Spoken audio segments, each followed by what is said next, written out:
Alright guys, so I know I've been on a bit of a shotgun kick lately, but bear with me for one more video because I want to talk about shotguns again. Specifically, I want to talk about building a home defense shotgun, setting up something suited for defensive situations. A lot of people buy shotguns because they are good for home defense, they are good for defensive situations, and they're inexpensive. So it's something you can pick up fairly cheap and fairly easy. You don't have to be 21 to go buy a shotgun, so it is a popular option for that particular, use.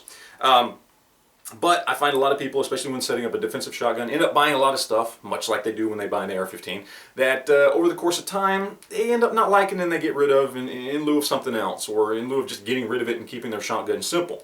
So hopefully this video will help some people out in knowing what you do and don't need when it comes to putting together a good defensive shotgun so you don't waste any money. At least my opinion on setting up a defensive shotgun. So first up, we're going to talk about sights. What I've got here, and the reason I bought this shotgun, because it came with a nice set of sights. I got a ghost ring rear, I got a nice high-vis front sight. Do you need that setup for a defensive shotgun? No, you do not. I wanted it, so there it is, I got it. But 9 times out of 10, in fact, I'll just go ahead and say 99 times out of 100, a front bead sight will do you just fine in a defensive situation. Okay, you don't need this. Now there are some ways to upgrade your beaded front sight if you have a vent rib barrel. There are some nice, these little clamp-on, high-vis, fiber optic front sights that TrueGlow makes that I absolutely love. I've got one on my Remington 870 and it just kind of clamps onto the rib and goes around the dot to kind of secure it. Works great, especially in low light conditions.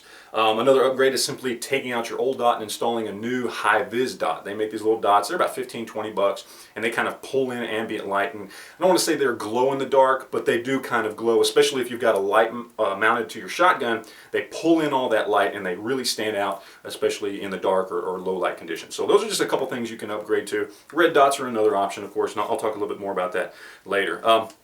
Another thing is ammo. My recommendation, have at least as much ammo on the outside of the gun as you can fit inside of the gun. So most shotguns out there are 5+1, so that's 6 rounds. Have yourself a 6-round side saddle. Whatever type of side saddle you want. I've become very fond of these Velcro side saddles. This one's SOE, but I like the fact that I can just put a strip of Velcro somewhere like I've got here, or even right here, and just slap on another shotgun card. But there are a lot of them out there. SOE is the ones that I went with, but S-Tac and a couple other companies make them as well, and they're all good. They're great options for an inexpensive way to attach ammo to your shotgun, because you need extra ammo because these things don't hold a lot of rounds. Then of course there's the light. Here's the thing about the light, guys. I see a lot of people attaching lights to their forends. I don't know why. I do not want something that is possibly going to save my life or save someone else's life by illuminating a bad situation attached to a moving part of my shotgun. Recoil is bad enough on these things. Why add even more stress to an integral part of your defensive system? I don't understand it. I know Surefire makes that integrated system with the light, and that's great and all, but I don't recommend that at all. I recommend getting it off the forend and either on the magazine tube or on the barrel somewhere via a clamp or a rail system or something. Get it off of this moving part. I don't know why people do that, and I'm sure a lot of people do it and it runs great, but that's just one more thing that could go wrong, okay?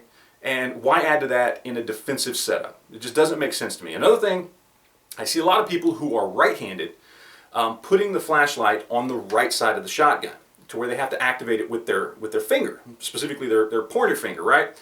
Makes no sense to me, because when you are grasping a hold of this, the one finger, or thumb in this case, that is not doing anything is your thumb. It is the one thing that is not needed to rack this slide.